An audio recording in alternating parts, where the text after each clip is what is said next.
बढ़ते प्रदूषण के चलते दिल्ली और एनसीआर में प्रदूषण का लेवल लगातार बढ़ता जा रहा है और जहरीली होती हवा में लोगों को स्वास्थ्य संबंधी समस्याएं भी अब आने लगी हैं। बात नोएडा की करें तो यहां पर हवा की क्वालिटी बहुत ही खराब हो चुकी है और एयर क्वालिटी इंडेक्स 381 मापा गया है। वहीं आगरा, कानपुर जैसे शहरों में भी प्रदूषण का स्तर बढ़ता जा रहा है। आगरा में एयर क्वालिटी इंडेक्स 309 पर पहुंच चुका है। हवा में 7 गुना धूल के कण बढ़ चुके हैं और आने वाले दिनों में दिवाली पर इन शहरों की हवा और भी खराब हो सकती है, जिससे लोगों को स्वास्थ्य संबंधी समस्याएं भी उत्पन्न हो सकती हैं। वहीं दिल्ली एनसीआर में पराली जलाना भी हवा खराब होने की एक बड़ी वजह बन गई है। इसी मुद्दे पर हम बातचीत करेंगे। हमारे संवाददाता भी अलग अलग शहरों से हमारे साथ जुड़ने वाले हैं। नोएडा, आगरा और कानपुर का हाल हम आपको बताएंगे।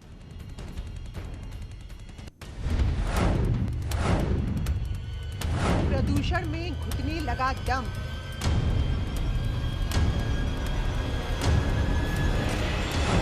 धुंध की चपेट में दिल्ली एनसीआर।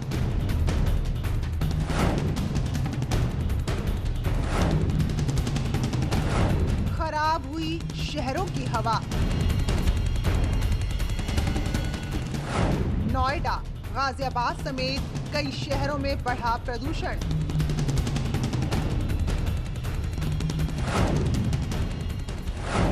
नोएडा में एयर क्वालिटी इंडेक्स 381।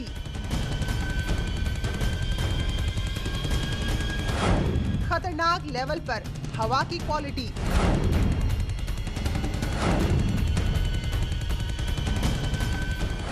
दिवाली पर और खराब हो सकती है हवा।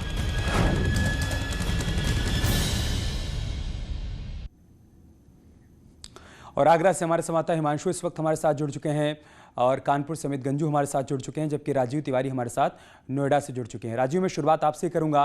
नोएडा में इस वक्त क्या कुछ हालात बने हुए हैं?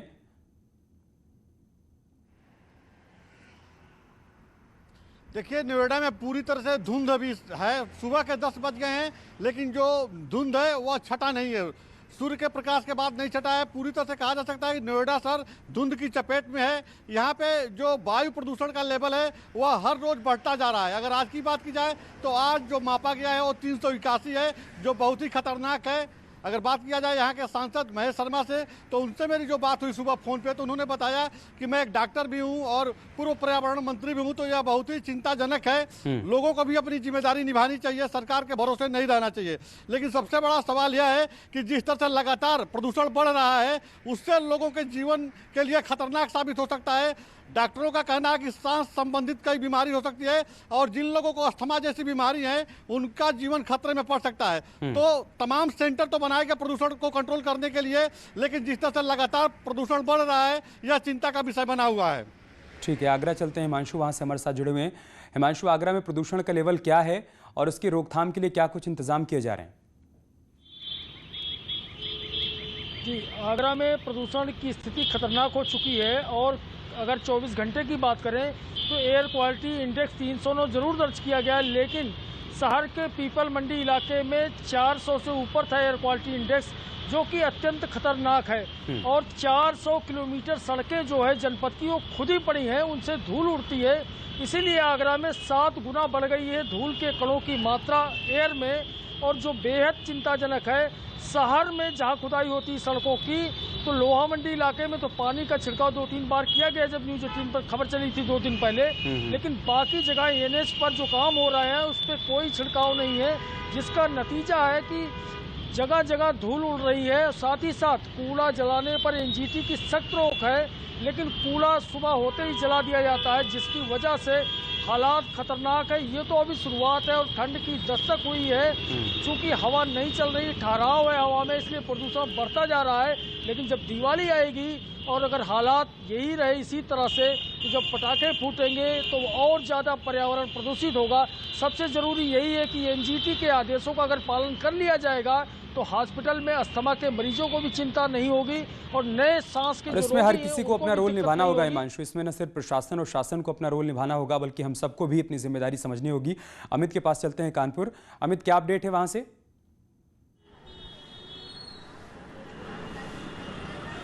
देखिए, मैं आपको बताना चाहूँगा, कानपुर औद्योगिक नगरी है। अगर हम यहाँ की AQI की बात करें तो पिछले 3 दिनों में लगातार ये स्तर बढ़ गया और 330 तक हो चुका है। इस वक्त कानपुर के नीरछीर चौराहे पर खड़ा हूँ, यहाँ 333 आंका गया। और अगर हम बात करें धनकुट्टी एरिया की तो 286 है, अगर हम बात करें इंडस्ट्रियल एरिया की तो 386 है। यानी जिस अलग अलग लोकेलिटीज़ में जहाँ जहाँ ज़्यादा मूवमेंट है या जहाँ इंडस्ट्रीज़ हैं या जहाँ ज़्यादा जाम लगता है तो वहाँ भी पॉल्यूशन बढ़ता है। अब जैसा कि मेरे सहयोगी एक बता रहे थे आगरा से, यहाँ भी तमाम जहाँ जहाँ निर्माण हो रहा है वह निर्माण को मानकों को ताक पर रख के ना तो उसमें आगे पर्दा लगाया जा रहा है कि जिलाधिकारी ने एक टीम का गठन भी किया, एडीएम को इसका नोडल ऑफिसर बनाया, लेकिन इसका कोई चिंता नहीं कर रहे। 17 अप्रैल की अगर बात की जाए, 17 अप्रैल में जो टास्क बनाया गया था तो 86 था। उसके बाद 7 जून को ये 103 हुआ। उसके बाद 25 जुलाई की अगर बात की जाए तो 88 था। 1 सितंबर की बात की जाए तो 203 हो गया। 15 सितंबर की बात की जाए तो ये और चेंज हुआ और 2 अक्टूबर की बात की जाए तो 303 था। 17 अक्टूबर की बात की जाए तो 314 था। यानी कहीं ना कहीं ये मात्रा बढ़ती जा रही, जो चिंता का विषय है। आधिकारिक कागजों में इसको रोकने की प्रयास जरूर कर रहे हैं। देखिए खुलेआम ये कूड़ा, मैं दिखा सकता हूँ कि खुलेआम ये कूड़ा जा रहा है इसमें और आगे एक डंप स्टेशन है। सुबह 7 बजे कूड़ा जलाया जाता है। अब मैं आपके माध्यम से अपने दर्शकों को दिखाना चाहूँगा, कूड़ा जाएगा और डंप पे इसको जाके जला दिया जाएगा, जो प्रदूषण की मात्रा को और बढ़ाएगा। ये प्रदूषण की मात्रा बढ़ने से कानपुर की अगर बात की जाए तो कानपुर में 17.2% वो लोग हैं जो पल्मोनोलॉजी की शिकायत जिनको होती है, जिन्हें दमे की शिकायत है या जिन्हें सांस की शिकायत है, जिन्हें लंग्स का इन्फेक्शन है या जिन्हें चेस्ट की डिजीज है, क्योंकि कहीं ना कहीं जो रेस्पिरेटरी सिस्टम है उस पर सीधे अटैक करता है। और अगर डॉक्टर्स की हमारी बात हुई कि 130 से ऊपर जो भी लेवल होता है वो कहीं ना कहीं 60 साल से ऊपर व्यक्ति जो पल्मोनोलॉजी की शिकायत होती है, क्योंकि कानपुर में चेस्ट का एक इंस्टीट्यूट है जिसे निश्चित तौर पर लोगों के लिए खतरनाक होगा। अब देखना यह होगा कि कौन सी ऐसी वर्कशॉप की जाती है जिससे एनजीटी के नियमों का कड़ाई से पालन हो सके। ठीक है जी। राजू, एक बात ये बताइए कि पिछले वर्षों में हमने देखा कि जब भी प्रदूषण का लेवल बढ़ा तो फिर कंस्ट्रक्शन के काम को रोक दिया गया, ऐसी फैक्ट्रियां जिनसे प्रदूषण निकला करता है उन फैक्ट्रियों को बंद कर दिया गया।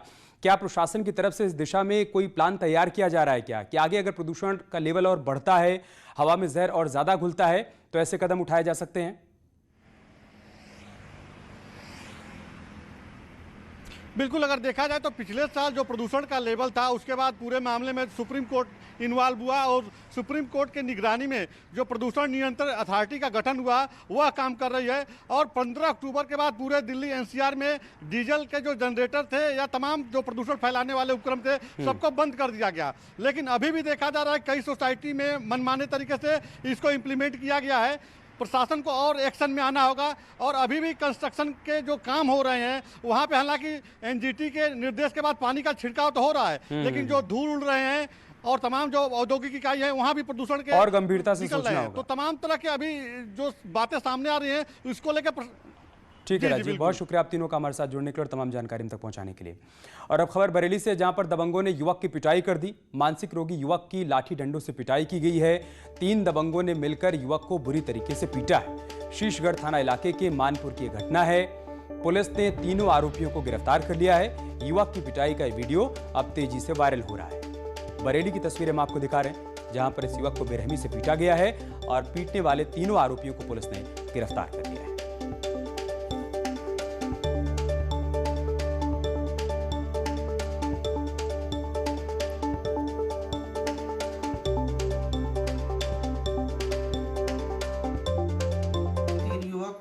एक युवक को पीट रहे हैं। ये युवक मानसिक रोगी है। घटनास्थल बेगुल नदी के किनारे मानपुर गांव का है। आज वीडियो प्राप्त होने के बाद तीनों पीटने वाले युवकों को गिरफ्तार कर लिया गया है और उनके विरुद्ध मुकदमा पंजीकृत किया गया है। जिस युवक को पीट रहे थे उसका मेडिकल कराया गया है और उसे मानसिक चिकित्सालय भेजकर उसका इलाज कराया जाएगा।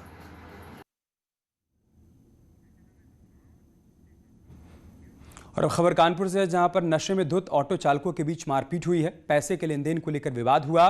पड़ोसी ऑटो चालकों के बीच मारपीट हुई है। नौबस्ता के नई मंडी इलाके की घटना है, जहां पर ऑटो चालक आपस में भिड़ गए, एक दूसरे पर हमला करने लगे। देखिए तस्वीरें, नशे में धुत बताए जा रहे हैं तो ऑटो चालक। पैसे के लेन देन को लेकर इनके बीच पहले कहासुनी हुई और फिर देखते देखते मारपीट होने लगी और एक दूसरे पर ये लोग टूट पड़े। जमकर मारपीट हुई है। कानपुर के नौबस्ता के नई सब्जी मंडी इलाके की ये घटना है।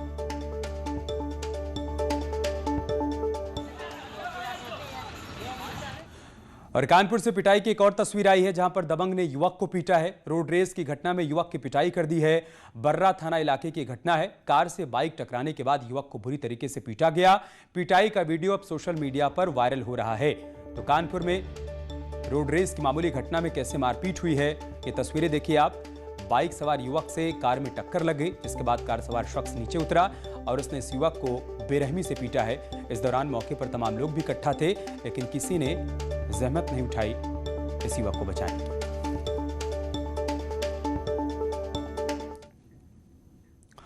दशहरा के मौके पर शस्त्र पूजन की परंपरा है, लेकिन कई जगहों पर रसूखदारों ने शस्त्र पूजन के बाद खुशी में फायरिंग भी की। हाईकोर्ट के आदेश की धज्जियां उड़ाई हैं। हम आपको दो तस्वीरें दिखाएंगे। ये तस्वीर जो आप देख पा रहे हैं ये औरैया की है, जहां पर पूर्व ब्लॉक प्रमुख रानी देवी का वीडियो वायरल हो रहा है, जिसमें वो खुलेआम फायरिंग कर रही हैं। और दूसरी तस्वीर मुरादाबाद की है, जहां पर बीजेपी नेता अनुज सिंह ने हर्ष फायरिंग की और साथ ही साथ फेसबुक पर इसका वीडियो भी अपलोड कर दिया। अब पुलिस इस पूरे मामले की जांच पड़ताल कर रही है। औरैया में शस्त्र पूजन के बाद पूर्व ब्लॉक प्रमुख ने हर्ष फायरिंग की है। हाईकोर्ट के आदेशों की धज्जियां उड़ाई गई हैं। हर्ष फायरिंग का ये वीडियो अब तेजी से वायरल हो। और अब खबर कानपुर से है, जहां पर रिश्वतखोर पुलिस का वीडियो वायरल हो रहा है। ट्रकों से वसूली करते पुलिसकर्मी कैमरे में कैद हुए हैं।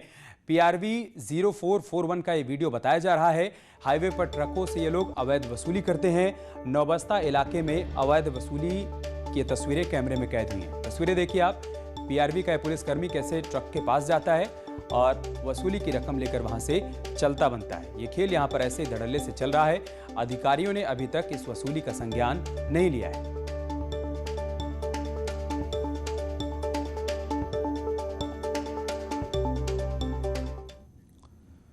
और कानपुर में पुलिस ने बस स्टैंड और रेलवे स्टेशन को उड़ाने की धमकी देने वाले युवक को गिरफ्तार कर लिया है।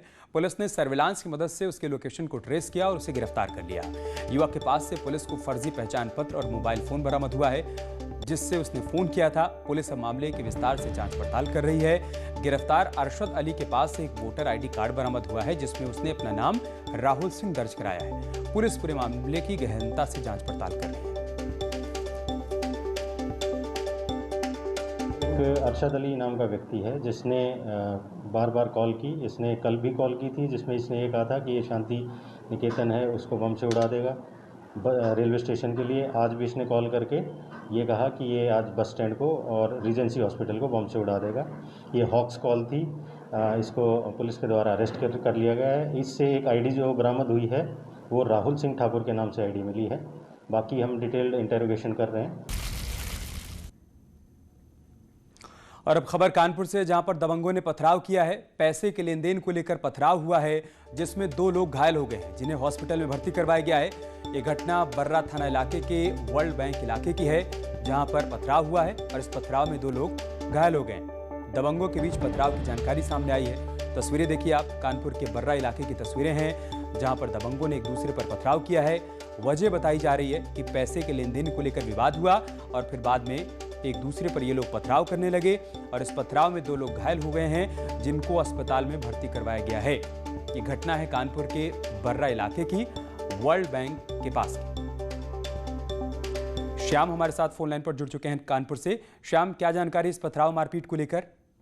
ये बर्रा थाना क्षेत्र के बर्रा विश्व बैंक कॉलोनी का मामला है, जहां पर रुपए को लेन देन को लेकर के 2 पक्षों में पहले विवाद हुआ। उसके बाद एक पक्ष के लोग तमाम लोगों को लेकर के वहां मौके पर पहुंच गए और घर पर पथराव किया। इसी दौरान दूसरे पक्ष से भी पथराव किया गया। इस दौरान 2 लोगों को चोटें आई हैं, जिन्हें इलाज के लिए अस्पताल में भर्ती कराया गया। वहीं पीड़ित पक्ष ने, जिनके घर के ऊपर आकर लोगों ने पथराव किया था, उन्होंने पुलिस को जानकारी दी। मौके पर पुलिस पहुंची, इससे पहले ही पथराव करने वाले लोग वहां मौके से फरार हो। हालांकि पुलिस ने पीड़ित पक्ष से तहरीर लेकर के मामला दर्ज कर लिया है और कार्रवाई करने की बात कह रही है। जी ठीक है, बहुत शुक्रिया आपका हमारे साथ जुड़ने के लिए और जानकारी हम तक पहुंचाने के लिए।